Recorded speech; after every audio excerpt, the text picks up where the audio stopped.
বাংলাদেশে আছি বলে কিন্তু এখন আমরা ছোট, ছোট কিছু জব করে আমাদের জীবিকা নির্বাহ করতে পারছি। বাট আমরা যদি একটু ওয়ার্ল্ড ওয়াইড খেয়াল করি তাহলে দেখব যে এআই এর কারণে প্রতি বছর হাজার, হাজার না বরং লাখ, লাখ লোক তাদের জব হারাচ্ছে। তো আজকের এই ভিডিওতে আমরা এই বিষয়ে কথা বলব যে এআই এর কারণে আমরা ওয়ার্ল্ড ওয়াইড কি, কি ধরনের জব হারাচ্ছি এবং ইন ফিউচার খুব শীঘ্রই বাংলাদেশে কি, কি ধরনের জব হারাতে যাচ্ছি। তো চলুন আর কথা না বাড়িয়ে আজকের ভিডিওটি শুরু করা যাক।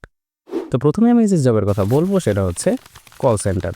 আমরা একটু খেয়াল করলে দেখব যে বিভিন্ন ধরনের ই-কমার্স বিজনেস বলেন কিংবা বিভিন্ন ধরনের অফিস আদালত বলেন বা বাংলাদেশের অতি পরিচিত যে সিম ব্র্যান্ডগুলো রয়েছে যেমন গ্রামীণফোন বলেন, বাংলালিংক বলেন, এই ধরনের সকল ব্র্যান্ডগুলোই কিন্তু এখনও কল সেন্টারে লোক রাখছে, লোক হায়ার করছে যারা একটু সুন্দরভাবে কথা বলতে পারে, যাদের একটু স্মার্টনেস আছে এবং গুছিয়ে কথা বলতে পারে, এই ধরনের লোকগুলোকেই কিন্তু এ ধরনের জবে অগ্রাধিকার দেওয়া হয়। বাট আমরা যদি একটু ওয়ার্ল্ড ওয়াইড খেয়াল করি তাহলে দেখব ইন্টারন্যাশনাল যেসব বড় বড় ই-কমার্স ব্র্যান্ড রয়েছে কিংবা ধরেন হচ্ছে যে ধরনের বিজনেসগুলোতে আর কি কল সেন্টারের প্রয়োজন হয়, এই ধরনের বিজনেসগুলো কিন্তু এখন আর মানুষকে হায়ার করছে না কল সেন্টারের জন্য। তারা কিন্তু মানুষের থেকে বেশি ভালো মনে করছে এআই কল অ্যাসিস্ট্যান্টকে, যারা কিন্তু 24/7 আপনাকে সাপোর্ট দিতে পারবে। ধরুন আপনার একটা ই-কমার্স বিজনেস রয়েছে এবং সেই বিজনেসে আপনি কল সেন্টারের জন্য একজন লোক রেখেছেন। বাট এমন একটা অফ টাইম একজন ক্লায়েন্ট আপনাকে ফোন করেছে যে সময় আপনার কল সেন্টারের লোকটা সেখানে হাজির ছিল না। যে কারণে দেখা গেছে যে ক্লায়েন্টটা কাউকে না পাওয়ার কারণে আপনার প্রোডাক্টটা নিল না কিংবা আপনার সার্ভিসটা নিল না। বাট আপনি যদি সেইখানে একজন এআই কল সেন্টারের বা এআই একটা কল অ্যাসিস্ট্যান্ট রাখেন তাহলে দেখবেন কি হবে, সে 24/7 আপনাকে এক্সাক্ট টাইমে আপনাকে সাপোর্টটা দিবে। যে কারণে একজন ক্লায়েন্টও মিস যাওয়ার কোনো সম্ভাবনা নেই, কোনো অফ টাইম নেই।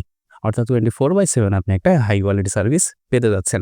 বাট বিষয় হচ্ছে এআই কিন্তু এখনও বাংলাদেশে খুব একটা পারদর্শী না, যে কারণে দেখা যাচ্ছে বাংলাদেশে কিন্তু এখন এই সার্ভিসটা শুরু হয়নি বা এই ধরনের এআই কল অ্যাসিস্ট্যান্টের বিষয়টা কিন্তু শুরু হয়নি। যে কারণে আমরা যারা এই কল সেন্টারে জব করছি সেই জবটা কিন্তু এখনও সে আগের মতোই চলছে। বাট আপনার কি মনে হচ্ছে বাংলাদেশে কখনোই এই সার্ভিসটা আসবে না? একদমই না। খুব শীঘ্রই দেখতে পাবেন যে বাংলাদেশেও কিন্তু সকল ই-কমার্স বিজনেসটা বলেন এই ধরনের এআই কল অ্যাসিস্ট্যান্টটা ব্যবহার করা শুরু করবে। কারণ বাংলাদেশের বিজনেসম্যানরা কিন্তু এই কল সেন্টারের সমস্যাটা নিয়ে অনেকটাই ভুগে। যারা ই-কমার্স বিজনেস করে তারা অনেক সময় দেখে যে কল সেন্টারের কারণে তাদের অনেক অর্ডারগুলো মিস হয়ে যায়। তো যখন তারা এই ধরনের কল অ্যাসিস্ট্যান্ট পাবে তারা কিন্তু কখনোই আপনাকে আর কল সেন্টারের জবে হায়ার করবে না বা আপনার জবটা তারা আর রাখবে না। বরং তারা কি করবে, তারা অল্প কিছু টাকার বিনিময়ে এই ধরনের কল অ্যাসিস্ট্যান্টগুলোর সাবস্ক্রাইব করে নিবে কিংবা সাবস্ক্রিপশনটা নিয়ে নিবে এবং তার মাধ্যমে তারা তাদের বিজনেসটা চালিয়ে যাবে। তো আপনি যদি চিন্তা করেন যে এই ধরনের জব করবেন বা অলরেডি জবের সঙ্গে যুক্ত থেকে থাকেন তাহলে এটা আপনাকে অগ্রিম জানিয়ে দিতে চাচ্ছি যে খুব শীঘ্রই দেখা যাবে এর কারণে আপনি আপনার জব হারাবেন। তো চলুন এখন আমাদের জব নাম্বার 2 নিয়ে কথা বলা যাক এবং সেটা হচ্ছে ওয়্যারহাউস অটোমেশন। বাংলাদেশ হলো একটা নিম্ন আয়ের দেশ, যে কারণে দেখা যায় প্রতি বছর এখান থেকে হাজার হাজার এবং লাখ লাখ লোক কিন্তু বিদেশে যায় কর্মসংস্থানের জন্য। তারা কিন্তু এখান থেকে শ্রমিক হিসেবে কাজ করতে যায়। এই কারণে দেখা যায় তারা বিভিন্ন ধরনের ফ্যাক্টরিতে যায় যেখানে বিভিন্ন ধরনের ভারী যন্ত্রপাতি সরাতে হয় কিংবা বিভিন্ন ধরনের টেকনিক্যাল কাজ করতে হয়। এমনকি অনেক সময় এমন ধরনের কাজ করে যেখানে লাইফ রিস্ক থাকে। বাট বর্তমানে দেখা যাচ্ছে বাইরের দেশে বিভিন্ন ধরনের ফ্যাক্টরি কিংবা ওয়্যারহাউসে কিন্তু অটোমেশন ব্যবহার করা হচ্ছে। এর মাধ্যমে এমন কিছু রোবোটিক্স বা রোবট তৈরি করা হচ্ছে যেগুলো কিন্তু মানুষের বদলে এই ধরনের ভারী কাজগুলো কিংবা টেকনিক্যাল কাজগুলো অনেক নিখুঁতভাবে করতে পারছে। যে কারণে দেখা যাচ্ছে এই ধরনের ফ্যাক্টরিগুলো কিন্তু সম্পূর্ণ এআই অটোমেটেড হয়ে যাচ্ছে এবং সেখানে কিন্তু কোনো প্রকার মানুষের প্রয়োজন হচ্ছে না। এবং এই কারণে এই ধরনের ঝুঁকিপূর্ণ কাজগুলো কিন্তু এআই মানুষের থেকে খুব ভালোভাবে করে ফেলছে, যার ফলে দেখা যাচ্ছে এই ধরনের ওয়্যার হাউসে কিন্তু আর কোনো ধরনের মানুষকে নিয়োগ দেওয়া হচ্ছে না। যার ফলে দেখা যাচ্ছে বাইরের দেশগুলোতে কাজ করার সুযোগ কিন্তু অনেকটাই কমে যাচ্ছে। তো আমরা যারা এই ধরনের বাইরের দেশে যাওয়ার প্ল্যান করছি বা বাইরের দেশে এই ধরনের ফ্যাক্টরিতে যে কাজ করার প্ল্যান করছি তারা যদি একটু খেয়াল করি বিষয়টা তাহলে বুঝতে পারবো যে দিন দিন কিন্তু মানুষের চাহিদা বা শ্রমিকের চাহিদা কিন্তু কমে যাচ্ছে। তা আমরা যদি এই ধরনের কাজ করার প্ল্যান করি তাহলে এটা আমাদের জেনে রাখা ভালো যে খুব শীঘ্রই এই ধরনের কাজ আমরা আর পাবো না, বরং আমরা আমাদের জবটা হারাতে যাচ্ছি। তো ভিডিওর এই পর্যায়ে এসে আমি 3 নম্বরে যে জবের বিষয়ে কথা বলবো সেটা হচ্ছে কার ড্রাইভিং জব। বাংলাদেশে কিন্তু এখনও দেখবেন বিভিন্ন ধরনের কারে কিন্তু কার ড্রাইভার থাকে। বাট আমরা যদি একটু বাইরে দেশে খেয়াল করে দেখি তাহলে কিন্তু টেসলা বা এই ধরনের বড় বড় ব্র্যান্ডের কিছু কার রয়েছে যেখানে কিন্তু অটোনোমাস ড্রাইভিং সিস্টেমটা দেখা যায়। যে কারণে দেখা যায় ওই ধরনের কার ড্রাইভ করতে কোনো ধরনের লোক প্রয়োজন হয় না এবং সেই কারগুলো কিন্তু খুব নিখুঁতভাবে ড্রাইভিং করতে পারে। যেমনভাবে কিন্তু একজন ড্রাইভারও ড্রাইভ করতে পারে না। আমরা মানুষরা কিন্তু প্রায়শই ভুল করে অনেক সময় ওভার স্পিড করে ফেলি কিংবা স্পিড কমায় ফেলি কিংবা ধরেন হচ্ছে রাস্তায় রেড লাইট জ্বলে ট্রাফিক আইনগুলো আমরা ভেঙে ফেলি। বাট এই ধরনের অটোনোমাস যেসব কারগুলো থাকে সেখানে কিন্তু এই নিয়মগুলো ইমপ্লিমেন্ট করা থাকে, যে কারণে দেখা যায় এই সেন্সরের মাধ্যমে তারা প্রত্যেকটা রুলস মেনে চলে এবং যার ফলে দেখা যায় অ্যাক্সিডেন্টটা অনেক সঙ্গে কমে যায় এবং এ ধরনের কারগুলো কিন্তু মানুষ ধীরে, ধীরে অ্যাডপ্ট করতে যাচ্ছে শুধুমাত্র একজন সেফ রাইডের জন্য।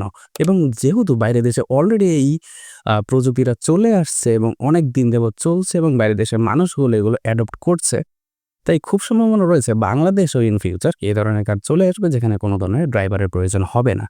কারণ আমরা একটু খেয়াল করলে দেখব যে ধরনের উন্নত টেকনোলজিগুলো কিন্তু উন্নত দেশগুলোতে আগে আসে। তারপর কিন্তু ধীরে, ধীরে এই ধরনের ছোট, ছোট দেশগুলোতে বা উন্নত দেশগুলোতে কিন্তু সেগুলো চলে আসে। যেহেতু অলরেডি সেটা উন্নত দেশগুলোতে ইউজড হয়ে গেছে, মানুষ অলরেডি সেগুলো অ্যাডপ্ট করছে। তাই বাংলাদেশে যে আসবে না এর কোনো সম্ভাবনা নেই। বরং দেখা যাবে ইন ফিউচার খুব শীঘ্রই এ ধরনের প্রযুক্তিওয়ালা কার বা অটোনোমাস ড্রাইভিং সিস্টেমওয়ালা কার কিন্তু বাংলাদেশেও চলে আসছে। তো যখনই যে এই ধরনের কার বাংলাদেশে চলে আসবে তখন এই ড্রাইভারদের কী হবে? যারা ড্রাইভিং জব করি বা ড্রাইভিং জব করার জন্য ড্রাইভিং শিখছি তাদের জবগুলো কিন্তু চলে যাবে। আমরা কিন্তু একদম ভিডিও শেষ করে চলে এসেছি। এই পর্যায়ে এসে ৪ নম্বরে আমি আরেকটা জবের বিষয়ে কথা বলব এবং সেটা হচ্ছে ক্লিনিং জব। আপনি একটু খেয়াল করলে দেখবেন যে ঢাকা, চট্টগ্রামের মতো বড়, বড় শহরগুলোতে বড়, বড় ফ্যাক্টরি রয়েছে। কিংবা ধরেন অনেক বড়, বড় ফ্ল্যাট রয়েছে, উঁচুতল ভবন রয়েছে। এ ধরনের জায়গায় কিন্তু অনেক সময় ক্লিনিংয়ের কারণে ক্লিনিং টিম হায়ার করা হয় কিংবা যারা ক্লিনিংয়ের জব করে এই ধরনের লোকগুলোকে হায়ার করা হয় এই ফ্যাক্টরিগুলো ক্লিন করতে কিংবা ধরেন হচ্ছে সেই ফ্ল্যাটগুলো ক্লিন করতে। বাট মজার বিষয় হচ্ছে আমরা যদি একটু বাইরের দেশে লক্ষ্য করি তাহলে দেখব যে এখন আর ক্লিনারের প্রয়োজন হয় না। কারণ তাদের দেশে অলরেডি এই ধরনের ভ্যাকুয়াম ক্লিনার রয়েছে যেগুলো অটোমেটেড। অর্থাৎ আপনি একটা বাটন অন করে দিবেন এবং সেই ক্লিনারটা নিজে থেকে আপনার ডার্টগুলো, আপনার যে ফ্ল্যাটের ডার্ট বলেন কিংবা হচ্ছে ফ্যাক্টরির ডার্টগুলো বলেন, সেই ছোট, ছোট ডার্টগুলোও কিন্তু তারা কালেক্ট করে নেয় এবং খুব সুন্দরভাবে আপনার বাসা বাড়ি এমনকি ফ্যাক্টরিগুলো ক্লিন করে দেয়। যে কারণে দেখা যাচ্ছে বাইরের দেশে কিন্তু এখন আর ক্লিনিংয়ের জবটা খুব একটা অ্যাভেলেবল না।